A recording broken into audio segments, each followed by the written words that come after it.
Bueno, los niños salen a sus clases de escuela dominical con la profe Alejandra. Y usted va a abrir su Biblia o va a encender su Biblia, a los que tienen celular, en Santiago capítulo 2, versículo 14 al versículo 26. Santiago capítulo 2, versículo 14 al 26. Vamos a retomar la serie que estamos estudiando cada domingo. Hicimos una pausa el domingo pasado, hoy vamos a retomar. Nosotros acostumbramos a enseñar a través de series. Cogemos un libro de la Biblia o un tema y lo vamos desarrollando. Estamos estudiando la carta de Santiago y le pusimos a esta serie, ¿cómo se llama la serie, Yarlady? ¿Qué dice allá en nuestro aviso? Fe. Allá tenemos el aviso de nuestra serie, Fe en Acción. ¿Cómo se vive una fe sincera? Santiago capítulo 2 del 14 al 26. ¿Cómo se vive una fe sincera? Estamos aprendiendo consejos prácticos de cómo se debe vivir la fe. Cómo se evidencia en tu vida que tú tienes fe y que yo tengo fe. Y a mi parecer, el pasaje de hoy es el más importante de toda la epístola de Santiago. Este pasaje es el más importante. ¿Por qué? Porque nos confronta explícitamente a practicar nuestra fe. Nos confronta específicamente a que practiquemos nuestra fe.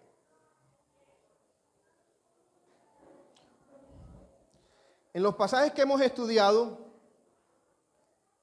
capítulo 1, Santiago nos ha dado algunos consejos de cómo se evidencia. Piensen en la palabra en el cómo. ¿Cómo se evidencia una fe? Y mencionábamos cómo se evidencia la fe ante las pruebas, cómo es tu fe ante las tentaciones, cómo es tu fe ante la palabra de Dios cuando estás bajo presión y cómo es tu fe ante el favoritismo. Pero el pasaje de hoy no enfoca tanto el cómo, sino por qué es importante. El por qué. ¿Por qué se debe demostrar la fe? No el cómo, sino por qué. Y si mientras leemos el pasaje, usted va a subrayar en su Biblia, lo va a marcar el versículo 17, el versículo 20 y el versículo 26, para los que les gusta observar, notará por qué es importante, el por qué. Es importante de que tu fe se evidencie, de que tú demuestres realmente que tienes fe. Leemos el pasaje.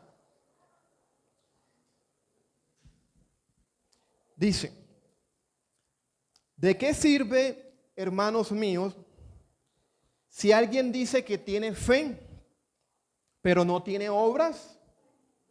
¿Acaso puede esa fe salvarlo? Si un hermano o una hermana no tiene ropa y carece del sustento diario, y uno de ustedes le dice, vaya en paz, caliéntese y sáciese, pero no le das lo necesario para su cuerpo, ¿de qué sirve? Así también la fe por sí misma, si no tiene obras, está muerta. Pero alguien dirá, tú tienes fe y yo tengo obra. Bueno, muéstrame tu fe sin las obras y yo te mostraré mi fe por mis obras. ¿Tú crees que Dios es uno? Haces bien. También los demonios creen y tiemblan. Pero ¿estás dispuesto a admitir, hombre vano, que la fe sin obra es estéril? Versículo 21. ¿No fue justificado por las obras Abraham, nuestro padre, cuando ofreció a su hijo Isaac sobre el altar? ¿Ya ves que la fe actuaba juntamente con sus obras?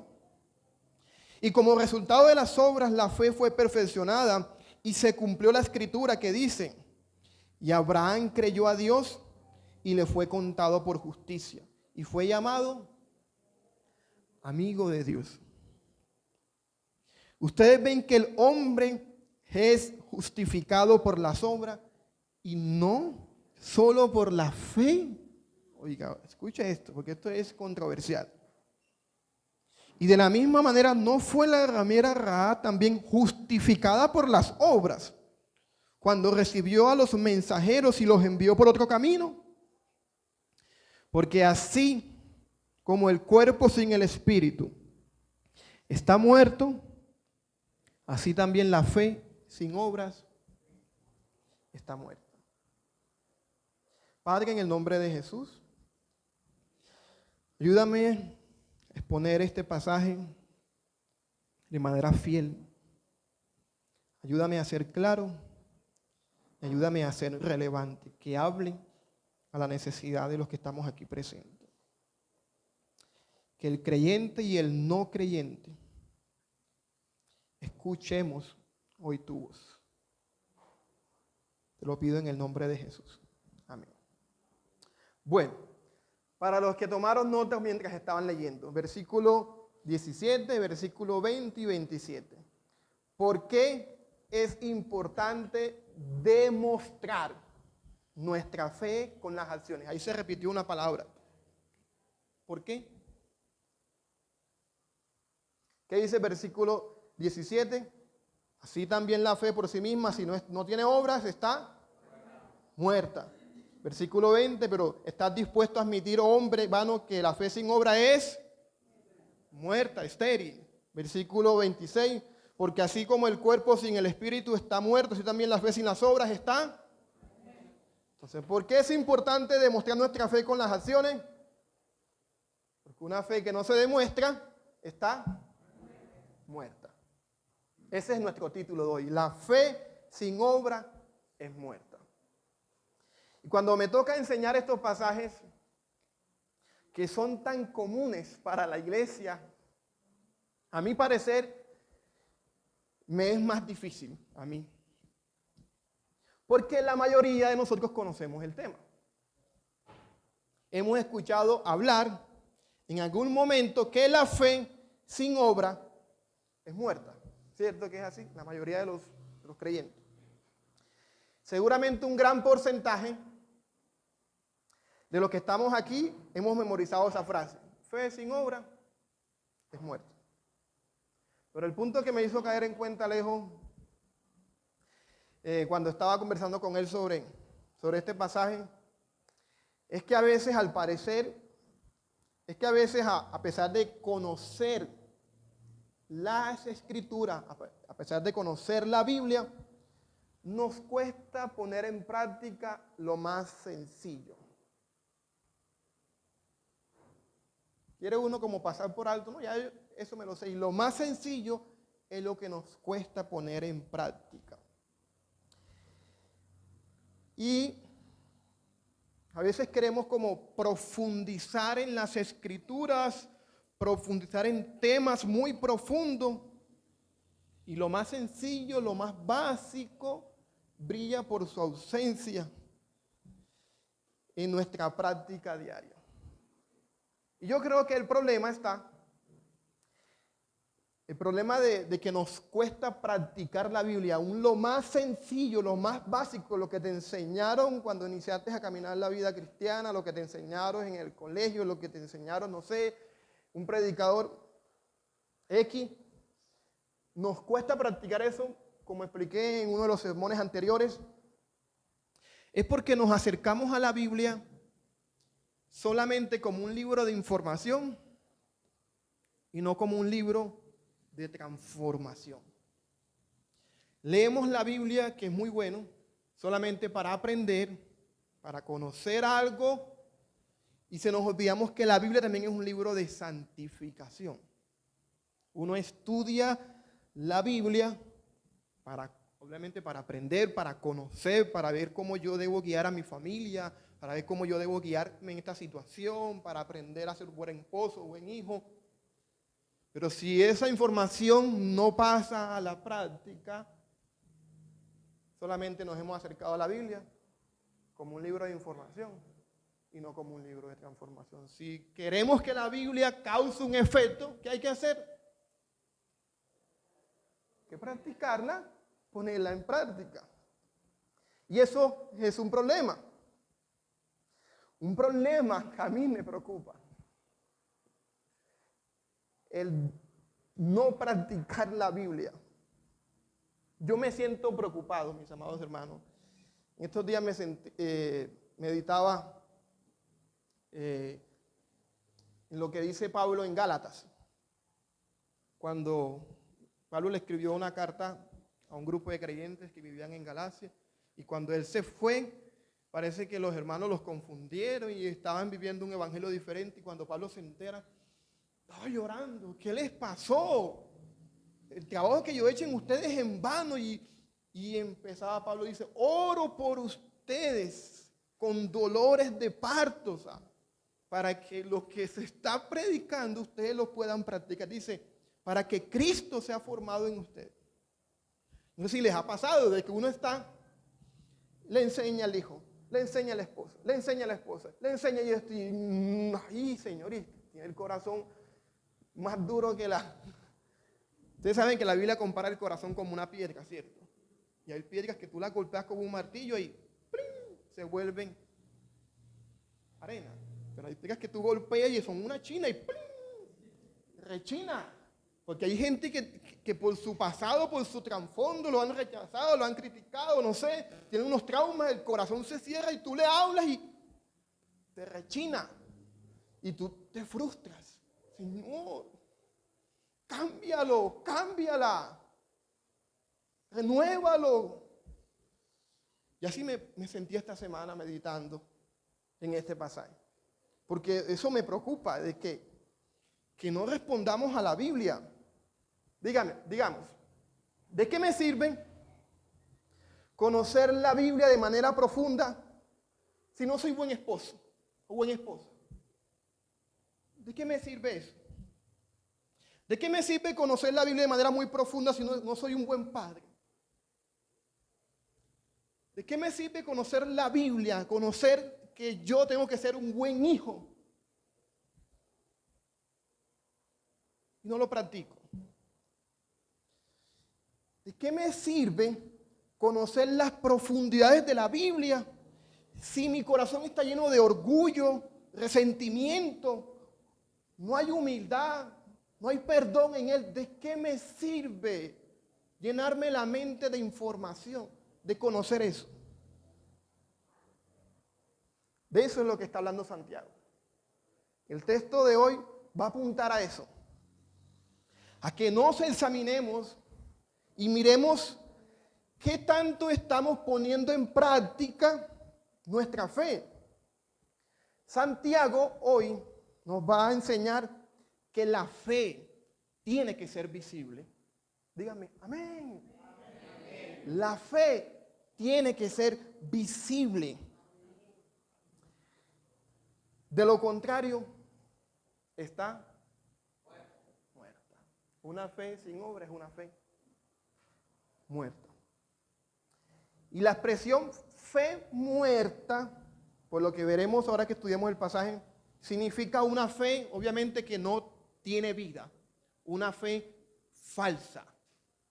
Un hombre o una mujer con fe muerta es una fe falsa, una fe sin vida, no has creído realmente. Así que Santiago, para animarnos a usted y a mí a practicar nuestra fe, menciona en este pasaje dos motivos o dos ejemplos de por qué una fe, si no tiene obras, está muerta. Si usted mira su Biblia, los que les gusta marcar, tomar nota, para que cuando llegue a la casa le pregunte, mija, ¿Qué enseñaron hoy? ¿Qué vamos a poner en práctica? Se me olvidó. No, si a usted le preguntan qué va a poner en práctica y no es capaz de decir, yo voy a poner en práctica esto, entonces, entró la palabra por aquí, salió por acá. Entonces, uno tiene que por lo menos llevarse algo. Bueno, hoy aprendí esto y voy a practicar esto. Y el ejercicio de tomar notas ayuda a eso. Hay gente que tiene buena memoria, pero tomar notas ayuda a eso. Entonces, del versículo 14 al 19, nos menciona un ejemplo de por qué es importante practicar la fe. ¿Por qué una fe sin obra está muerta? Y es un ejemplo de la vida cotidiana. Y del versículo 20 al versículo 26 nos menciona ahora un ejemplo, ya no de la vida cotidiana, sino un ejemplo del Antiguo Testamento. A través de los ejemplos te quiero decir, mira, si tú no practicas tu fe, mira lo que pasa aquí, mira cómo lo hicieron ellos, mira lo que pasó aquí, tu fe es muerta. Dice el versículo 14, y inicia con una pregunta y una declaración general. ¿De qué sirve, hermanos míos, si alguien dice que tiene fe, pero no tiene obras? ¿Acaso puede esta fe salvarlo? El texto, si usted nota, se está dirigiendo ¿a quién? A judíos cristianos, a personas cristianas, especialmente a los cristianos. Dice, ¿por qué? Porque los llama hermanos míos. Le dice, mira, hermano mío, así se le llaman a los evangélicos. Hermanito, hermano, ¿de qué sirve? Si alguno dice que tiene fe, pero no tiene obra, la respuesta implícita es, no sirve de nada. Esa es una respuesta implícita. Luego dice, ¿acaso puede esa fe salvarlo? ¿Cuál es la respuesta implícita? No, no te puede salvar esa fe. No puede salvarte esa clase de fe. Dicho de otra manera, no es la fe que Dios regala para salvación. ¿Sí notan la idea? Con esas dos preguntas es como Él está colocando desde el inicio su idea central. Voy a enseñarles a ellos de que si tu fe no tiene obra, no sirve para nada. Si tú dices que tienes fe en Jesucristo, pero no tienes ninguna obra, entonces tú no tienes fe en Jesucristo. Porque la fe que no obra no es la fe que salva. Hay dos clases de fe. Una fe que te lleva a que tú adquieras salvación y una fe que no te lleva a la salvación, una fe muerta. Y esta enseñanza no solamente la dice Santiago, está en todas las escrituras, en particular en otros libros del Nuevo Testamento. Por ejemplo, los que les gusta tomar nota, Primera de Juan, mire esto. En el capítulo 4, versículo 20 dice, si alguien dice que ama a Dios, pero no ama a su hermano, es un ¿qué? Mentiroso. Es imposible amar a Dios y no amar a sus hijos. Es imposible creer en Dios y no amar a los hermanos. ¿Notan cómo lo explica Primera de Juan? El argumento de Santiago es que si tu supuesta fe no se evidencia por medio de las obras, es porque no es la fe que Dios regala a sus hijos. Dios, escúcheme esto, Dios cada vez que salva a alguien por medio de la fe, también le regala la gracia de hacer buenas obras. El paquete de la salvación viene incluida con las obras. Eso está en Efesios 2:8. Por gracia soy salvo por medio de la fe. Esto no es de nosotros, es un don de Dios. No por obras para que nadie se gloríe. Y dice el versículo 10, porque en Cristo Jesús, oiga esto, somos hechuras suyas, creados para buenas obras. Dios nos salva y nos da la gracia una vez que nos salva de hacer buenas obras. Pero las buenas obras, como lo explicaremos más adelante, es aquellas cosas que no podíamos hacer antes. Eso que te costaba, eso a lo que estabas esclavizado, ahora gracias a la fe que has puesto en Jesús, es como, ustedes se vieron Dragon Ball Z, lo más antiguo, cuando tú te recargas, vieron a Goku allá metido en una cápsula, ¿cierto? Cuando llegó y se está recargando, y se recarga y toma fuerza. Cuando se convirtió en Super Saiyajin, yo lo comparo así, hubo una conversión.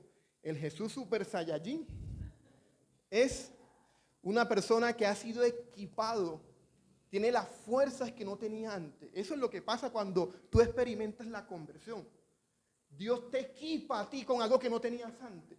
Antes te costaba practicar la verdad. Antes luchabas con la inmoralidad. Antes luchabas con el orgullo. Y ahora tienes una gracia y te sientes mal, entristecido, cuando te envaneces, cuando guardas resentimiento, cuando guardas enojo y no tienes paz. Eso es una gracia que Dios te ha dado. Antes no. El paquete de la salvación viene acompañado con eso. Es imposible que alguien sea salvo y no ande en buenas obras, no lo refleje con su vida. Y para ilustrar eso, si usted nota el versículo 16, Santiago menciona un ejemplo de la vida cotidiana. Santiago es un buen maestro. No sé si ustedes han notado los que hemos dado clases, y usted está enseñando y usted va mirando las caras, ¿cierto? Y usted sabe quién está concentrado, quién me está llamando, ¿cierto? Y quién está distraído. Uno los mira. Y Santiago parece que mientras está escribiendo, está percibiendo eso. Ah, que no me quieres creer. Que una persona que no tiene obra, realmente no ha creído. Te voy a dar unos ejemplos. Y menciona un caso hipotético. Una situación bien crítica. Un hermano y una hermana que no tiene ropa y carece de alimento. Dice, si un hermano o una hermana no tienen ropa y carecen del sustento diario, y uno de ustedes le dice, vaya en paz y caliéntese y sáciese, pero no le das lo necesario para su cuerpo, ¿de qué sirve? Describe a un hermano, oiga, esto no está describiendo a un mendigo, describe a un hermano, que tú veas un hermano en tu fe, alguien cercano de ti, que no es mendigo, pero está viviendo como un mendigo, no tiene ropa, no tiene para el sustento diario. Y tú le dices, Dios es poderoso, mi hermanito. Él te va a sustentar y te va a cuidar. Oremos, ven acá, vamos a orar por él. Padre, en el nombre de Jesús. Chao. Y tú tienes ahí el billetico y no le das la ofrenda. Tú tienes la nevera y no lo ayudas. ¿Qué dice Santiago? No estás viendo que esa fe que tú estabas haciendo en la oración es inútil. Tú no has creído realmente en Jesús.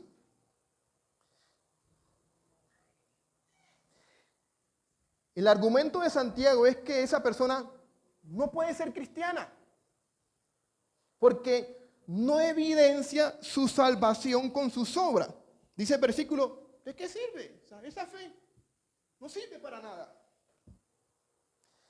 Y vuelvo y digo, esto es una enseñanza que no es nueva, se repite en otros pasajes. Y parece que Juan la repitió muchas veces. Primera de Juan 3:17 dice, el que tiene bienes de este mundo y ve a su hermano en necesidad y cierra su corazón contra él, pregunta Juan, ¿cómo puede morar el amor de Dios en él? Respuesta implícita, no mora el amor de Dios en esa persona. No, Dios no ha derramado su amor sobre esa persona. ¿Por qué? Porque no se ve. Cuando Dios derrama su amor en nosotros, eso sale. Dios te equipó, te dio amor y tú no puedes, eso sale.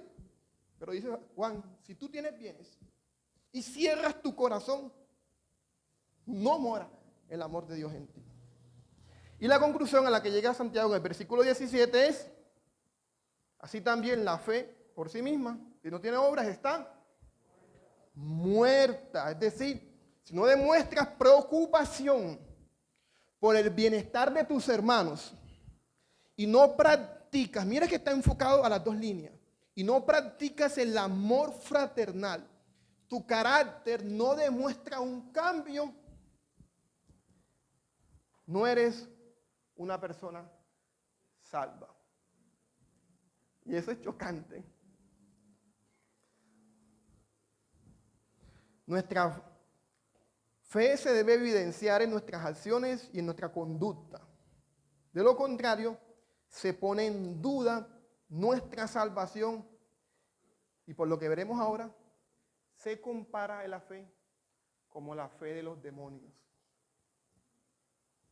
Mira lo que dice el versículo 18. Pero alguien dirá, mire, aquí cambia un poquito el estilo de Santiago de escribir. Primero inició con unas preguntas de reflexión, luego un ejemplo y ahora se imagina un diálogo con un interlocutor imaginario.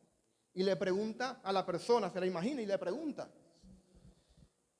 Pero alguien dirá, le pregunta a esa persona imaginaria, tú tienes fe y yo tengo obras. Muéstrame tu fe sin las obras y yo te mostraré mi fe por mis obras. La persona cree que se puede tener fe sin las obras. Y, en serio, muéstrame tu fe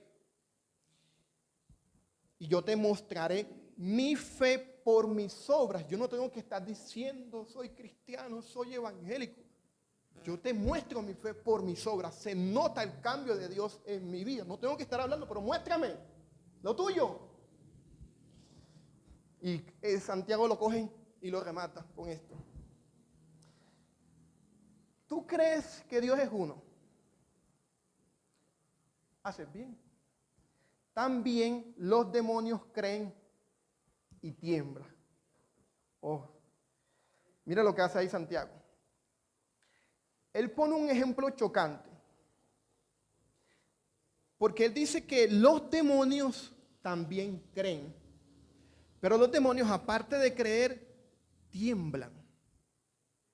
Y es como si le estuviera diciendo, los demonios hacen algo que tú no haces. Los demonios tienen reverencia, tienen respeto. Cuando escucharon a Jesús predicar, tú eres el Hijo de Dios, aléjate de mí. Y tú no eres capaz ni de reverenciar ni obedecer a Dios. Los demonios son mejores que tú. Los está ofendiendo. Los demonios creen. Esta es una verdad que debe producir cierto temor en nuestros corazones porque hay un tipo de fe que nos salva. Los demonios creen en Dios, pero van a terminar ¿dónde? En el infierno.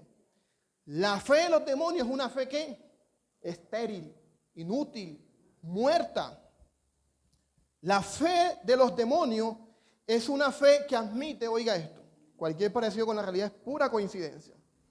Que Dios existe. Es una fe que admite que Jesucristo es una persona histórica, que murió y que fue resucitado. Es una fe que cree en la sana escritura, en la sana palabra de Dios. Los demonios, ellos vieron la muerte de Jesús. Ellos presenciaron la resurrección. Ellos creen en la vida, ellos saben que Dios es trino. Pero eso no es suficiente. Es una fe que no salva y que los guía ¿a dónde? Al infierno. Y el punto de Santiago es que no es suficiente admitir, yo creo en Dios. Eso no es suficiente. Es que yo creo que Dios envió a su Hijo en la cruz a morir por mis pecados. Yo creo que Dios me puede ayudar. Eso no es suficiente porque también lo hacen los demonios. Y ellos hacen algo que tú y yo, o que ellos no están haciendo. Santiago les exhorta que la fe sin obras te guiará al lugar reservado por los para los demonios que creen como tú, le dice Santiago. Si tú no lo practicas, te va a guiar esa fe que tú supuestamente estás creyendo al infierno, como a los demonios. Nadie piense que se puede creer en Dios y no obedecerle. No se puede amar a Dios y no amar a nuestros hermanos. No se puede tener fe y no tener obras. La fe que salva se evidencia con nuestras acciones y con nuestro carácter, con nuestra conducta en el diario vivir. Dígame, amén. Esos sermones no producen casi. Esos sermones no producen casi amén, porque a veces uno se examina y, ay, yo no he sido muy bueno últimamente. Pero al final hay una luz. Ahora bien, ya les dio un ejemplo en la vida cotidiana que es inútil. Tu fe es muerta si no la demuestra. Mira lo que pasa. Pero Santiago se está dirigiendo a judíos. La Biblia de los judíos no es la Biblia que tenemos nosotros. La Biblia de los judíos era el Antiguo Testamento. Tal vez ellos preguntaban, pero eso es pura reflexión tuya. Cítame la Biblia. Tú sabes que los evangélicos somos así. Muéstreme, aquí en la palabra. Si no me lo lees, yo no lo creo. Hay unos evangélicos así cierto. Bueno, te voy a abrir la Biblia para que lo veas. Y toma 2 ejemplos del Antiguo Testamento. Menciona primero a Abraham, versículo 20 en adelante, hasta el versículo 24, y luego menciona a Rahab. Y note esto, porque esto es controversial. Y le ora al Señor para que no haya confusión en lo que vamos a explicar. Mire, en el ejemplo de Abraham empieza así. Pero ¿estás dispuesto a admitir, hombre vano, que la fe sin obra es estéril? Aquí sigue Santiago hablando con su interlocutor imaginario. Es como, y lo ofende, lo llama hombre vano, un hombre vacío que no está pensando. Le dice, ¿de verdad no vas a admitir que una fe sin obra es estéril? Y dice el versículo 21, no fue justificado, marque esa palabra, no fue justificado por las obras Abraham, nuestro padre, cuando ofreció a su hijo Isaac sobre el altar. Ya ves que la fe actuabamente juntamente con sus obras, y como resultado de las obras, la fe fue perfeccionada y se cumplió. Oiga, este hombre conocía Biblia. La escritura que dice, y Abraham creyó a Dios. Ahí cita un pasaje del Antiguo Testamento. Y se cumplió la escritura. Abraham creyó a Dios y le fue contado por justicia. ¿Y lo llamó qué? Amigo de Dios. Ustedes ven, concluye, que el hombre es justificado por las obras. ¿Y cómo dice la última parte? Y no solo por la fe. ¿Notan lo controversial que es eso? Versículo 21 y el versículo 24 es controversial. ¿Por qué? ¿Sí lo notaron?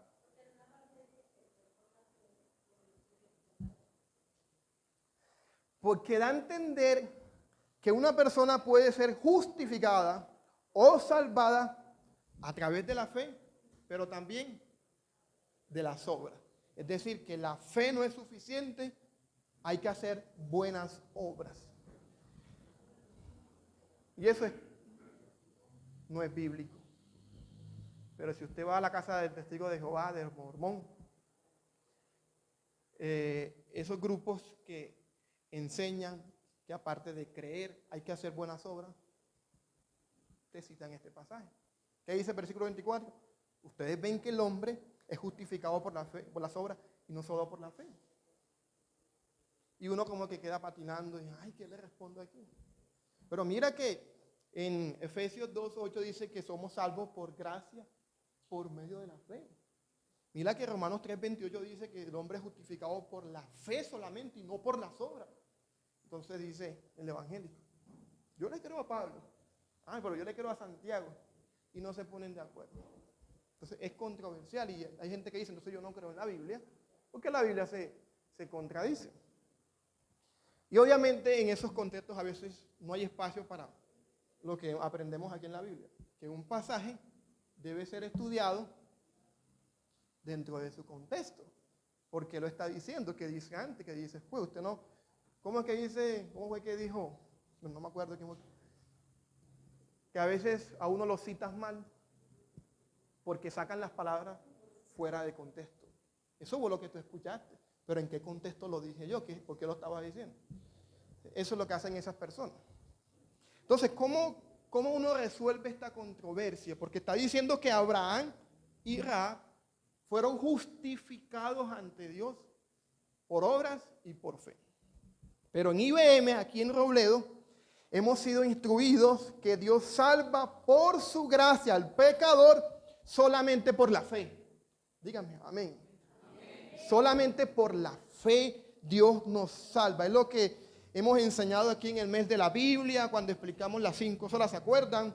Sola gracia, solo Cristo, sola fe. Solamente por la fe somos salvos. Fue lo que enseñaron los reformadores. No hay otro nombre dado a los hombres en los cuales podemos ser salvos. Es el nombre de Jesús.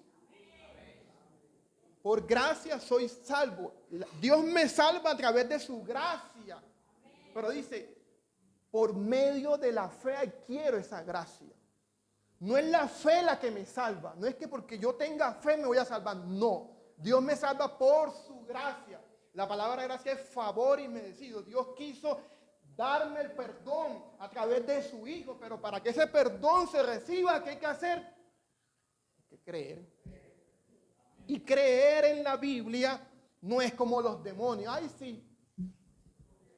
Yo creo que Jesús murió por mis pecados. Ay, sí. Yo creo que Él resucitó. No es esa fe.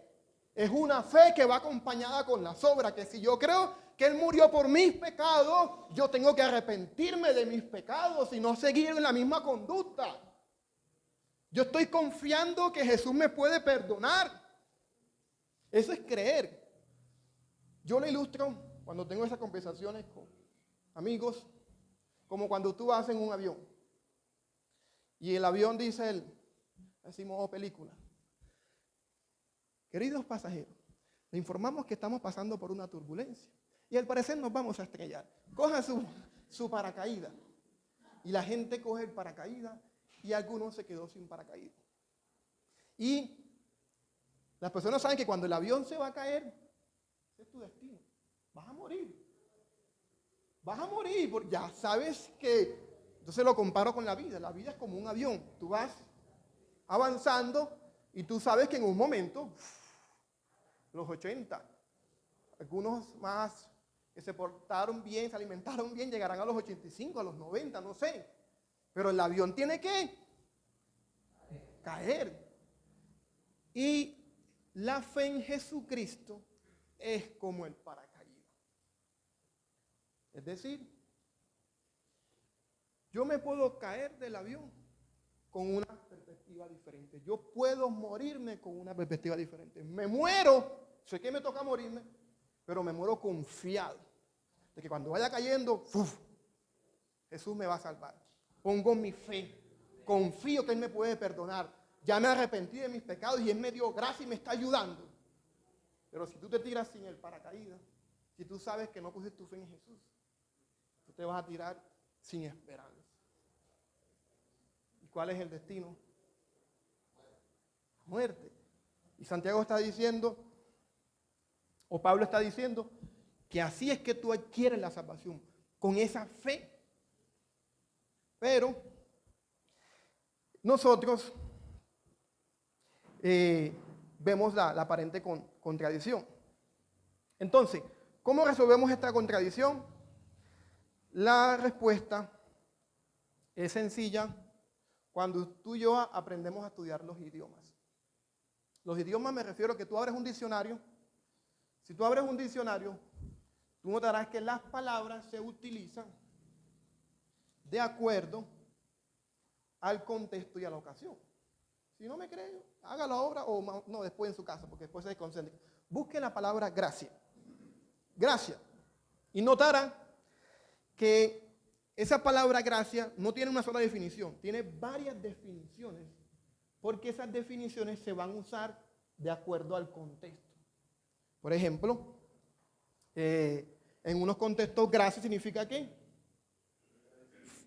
Favor en mi agradecimiento, estoy agradecido. En otros se va a significar favor inmerecido, que Dios te otorga el perdón. También significa belleza, tú buscas ahí belleza. Ese joven cómo baila, es que tiene gracia para bailar. Y tú sabes que no se está utilizando favor inmerecido ahí. No es gratitud para, habla de belleza. Lo mismo pasa con la palabra justificación. Si usted busca justificación en un diccionario bíblico, notará que primero tiene la definición que usa Pablo. Declarar justo o inocente, perdonado a una persona. Pero también tiene el significado, oiga esto, vindicar. ¿Qué es vindicar? Defender, argumentar. Y Santiago no usa la palabra justificar como justo, sino como vindicar o defender. Ejemplo, que ya veo como las caras así. Vamos a ver el ejemplo. Mateo 11:19. Jesús, siendo acusado de ser un bebedor de vino y amigo de pecadores, dice: la sabiduría se justifica por sus hechos. ¿Cómo creen que Jesús usó la palabra justificar? ¿Declarar justo la sabiduría? ¿Inocente la sabiduría? No. Como vindicar, argumentar. La sabiduría se argumenta por sus hechos. Esa es la respuesta. Lucas 10:29. Un intérprete de la ley, queriendo justificarse a sí mismo, dijo a Jesús: ¿y quién es mi prójimo? Él se quería justificar a sí mismo. ¿Cómo se usa la palabra justificar? No es que él se quiere salvar a sí mismo. Él se quiere defender, se quiere justificar. Él está defendiéndose a sí mismo. ¿Y quién es mi prójimo? El otro es, pensemos en Pablo. ¿Cómo la usa Pablo? En Romanos 3:28. Concluimos que el hombre es justificado por la fe sin las obras de la ley. Note que ahí cambia el sentido. Mire lo que dice Romanos 5:1. Justificado pues por la fe tenemos paz para con Dios, por medio de nuestro Señor Jesucristo. No está diciendo que tú eres justificado o que tú defiendes o que tú argumentas tu fe, no. Que tú eres declarado inocente delante de Dios por medio de la fe en Jesucristo. Entonces, Santiago, cuando usa la palabra justificar, se refiere a vindicar, argumentar o defender. Y Pablo se refiere a declarar justo o inocente. Amén. Ya saben cómo salir de esas controversias cuando alguien le tome ese versículo. Pero esto nos ayuda a lo que dice más adelante. Porque el argumento de Santiago es que la fe de Abraham actuó juntamente con sus obras. Es decir, o que Abraham fue justificado por sus obras, quiere decir que Abraham fue vindicado o argumentó por las obras. Es decir, él demostró con sus obras que realmente había creído en Dios. ¿Qué obra se menciona que hizo Abraham en el texto? Versículo 21. Ofreció, él hizo esa obra, dice, por esa obra Dios lo justificó. Por esa obra él vindicó, él demostró que realmente había creído. Pero también dice que Santiago cita una escritura. ¿Saben cuál fue el texto que citó? En el versículo 23, y creyó a Dios y le fue contado por justicia. Eso está en Génesis 15. ¿Y en qué capítulo? Mira, a veces uno por conocer el libro de Génesis ya se defiende de esto. ¿En qué capítulo Abraham ofreció a su hijo Isaac en sacrificio? Capítulo 22. Noten, él creyó que Dios podía salvarlo y con el paso de los años lo demostró al ofrecer a su hijo como sacrificio. Él creyó que Dios lo iba a bendecir. Génesis 15 habla de que hay una visión, mire que te haré grande entre las naciones, como la descendencia, y él creyó que tendría una descendencia. Y con el pasar de los años, cuando Dios le pide que sacrifique a su hijo, dice Hebreo, él confiaba que Dios era poderoso para levantarlo aún de entre los muertos. Entonces, es una fe que se demostró con las obras. Y lo mismo, lo que quiero dejar claro, mis hermanos, es que no hay contradicción en la Biblia. Santiago está diciendo que Abraham demostró su fe a través de las obras y que la fe y las obras no se pueden separar. Y en el versículo 25 sucede con el ejemplo de Rahab.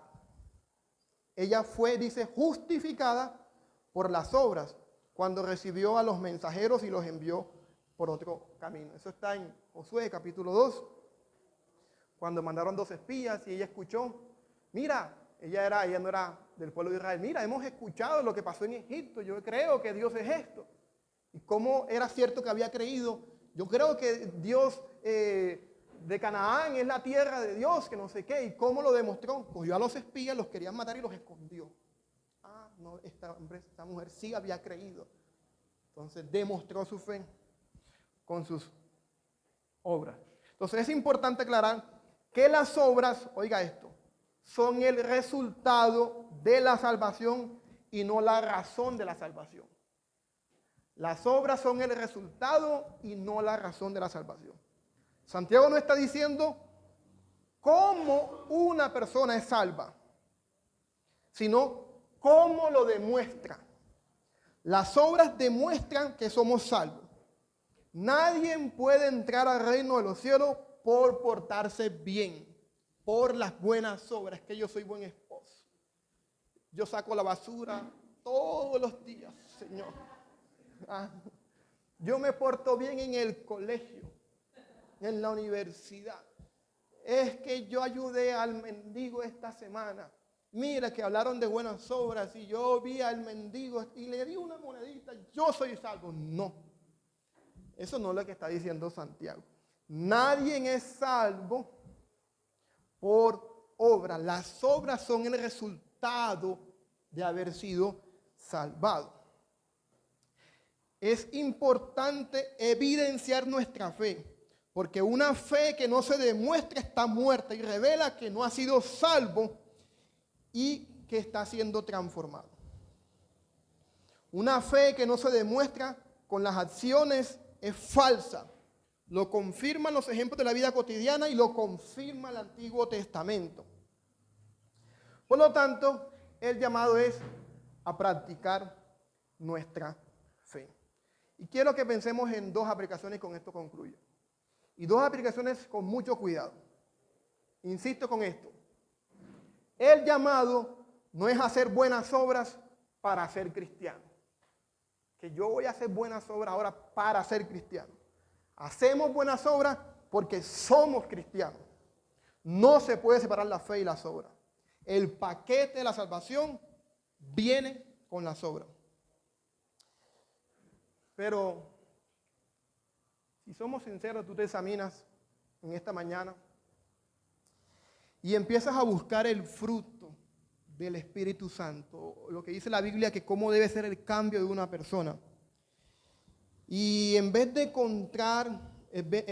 encontrar ese fruto, si tú haces ese análisis, notas que todavía estás esclavizado a ese pecado del orgullo, de la ira, de la envidia, de los celos, de la adicción, la inmoralidad sexual, la pornografía. Si hacemos ese autoanálisis, tú notas que hay una adicción, que estás esclavo a eso, que no puedes dejar la grosería, la rebeldía, no hay un cambio en tu vida. Este texto debería causar temor en tu vida. Porque lo más probable es que según Santiago, no eres una persona salva. No eres cristiano, no has puesto tu fe en Jesús, no se ha definido tu eternidad Estás como la persona en el avión, sabes que vas a morir y estás sin paracaídas, alerta. Pero si tú buscas el fruto del Espíritu Santo en tu vida, amor, gozo, paz, paciencia, benignidad, bondad, si tú buscas eso, ¿será que yo estoy practicando eso? Fe, templanza. Y notas que sigues siendo una persona falta de amor. No hay paz, no hay gozo en mi corazón, no hay confianza en Dios, me desespero cuando no tengo para el arriendo, cuando hay enfermedad, reniego de Dios, me falta fe aún en la prueba difícil. Si tú examinas tu corazón, y esto era lo que me preocupaba esta semana, no hay amabilidad hacia otras personas, cómo te expresas, no hay bondad en la forma como te expresas, no hay templanza, no hay dominio propio en la lengua. Sigues cayendo en las adicciones de ese mismo pecado. El texto te confronta. Según Santiago, la supuesta fe que has tenido es una fe muerta. Una fe como la de los demonios, que no obedece y va directo al infierno. Si es así, si has estado por muchos años diciendo que crees en Dios, que lees la Biblia y te congregas de vez en cuando en una iglesia, pero sigues adicto a ese pecado, no ha habido cambio en tu vida, escúcheme esto, primera aplicación, el llamado no es hacer buenas obras. No te esfuerces por hacer buenas obras porque te vas a frustrar. ¿No les ha pasado? Es que yo quiero cambiar, es que me cuesta controlar esta lengua, es que me cuesta. Te va a costar porque eres esclavo del pecado, no puedes hacerlo. El hombre que es pecador no quiere y no puede obedecerlo, no puedes. No te esfuerces por hacer buenas obras porque te vas a frustrar y te caes y te levantas y eso sí es frustrante. El llamado no es a que hagas buenas obras. ¿Cuál es el llamado? El llamado, mis amados hermanos, es arrepentirnos de nuestros pecados y a pedirle a Jesús que te perdone y te salve. Ese es el primer llamado. El llamado es a poner la mirada en Jesús y recordar que murió en una cruz para que tú y yo pudiéramos ser perdonados y librados de nuestras conductas pecaminosas. Ese es el llamado. A que pongas tu mirada en Jesús y lo mires clavado en una cruz, lo mires allí diciendo perdónalo porque no saben lo que hacen. Yo cuando escucho esa frase yo me siento identificado. Él me perdonó. No les tengas en cuenta su pecado. Lo mires que se está ofreciendo para que tú seas perdonado y para que tú seas libre y para que no pases una eternidad separado de él. Ese es el llamado. Lo único que evidencia que nuestra fe es auténtica y salvífica es si está produciendo cambios. Si no, no te esfuerces a hacer buenas obras. Empieza por el principio. Pon tu fe en Jesús. Dile, me quiero poner el paracaídas. Quiero seguir caminando. Quiero caminar contigo. Quiero que cambies mi vida. Amén. Pero tal vez si tú te examinas en esta mañana y confiesas, ya esté más para la iglesia, que no eres una persona perfecta. Sí, pastor, yo sé que no soy perfecto. No siempre andas en las buenas obras, sí. Has tenido unas resbaladas en tu caminar de vez en cuando. Pero reconoces que hay un cambio en tu vida, que no eres el mismo de hace 10, de 15, de 20 años, cuando confesaste tu pecado y te arrepentiste. Yo te quiero animar. Te quiero animar. Tal vez tú digas, yo no soy lo que quisiera ser. Yo quiero tener más gozo, más amor, más paciencia, más fe en Dios, atreverme a caminar con Dios, más dominio propio. Y me siento mal por eso. Tal vez tú digas eso. Pero a diferencia de 10 años, pastor, sí ha habido un cambio en mi vida. No es lo que yo quisiera hacer, pero sí. No amo a mi esposa como quisiera amarla, pastor. No amo a mis hijos como quisiera amarlo. No amo a mi esposo como quisiera amarlo, pero lo intento. Me siento mal cuando no estoy haciendo lo correcto. No oro como quisiera orar, pero siento que me estoy ahogando, que me falta la respiración cuando tengo tiempo que no lo hago. Mira, eso es una evidencia que la gracia de Dios ha llegado a tu vida y te ha equipado con eso. Porque una persona que es pecador no busca ni quiere a Dios. Si hay esa tristeza en tu corazón, te sientes mal por eso, Dios te ha bendecido con la gracia de poder responder al pecado con obediencia, con arrepentimiento, con tristeza. Y yo quiero animarte con eso. Te quiero animar porque Dios está haciendo una obra en tu vida. Y el que comenzó la buena obra es fiel. ¿Para qué? Para perfeccionarla. Dale la gloria a Dios por eso, ¿cierto? Dale la gloria a Dios por eso.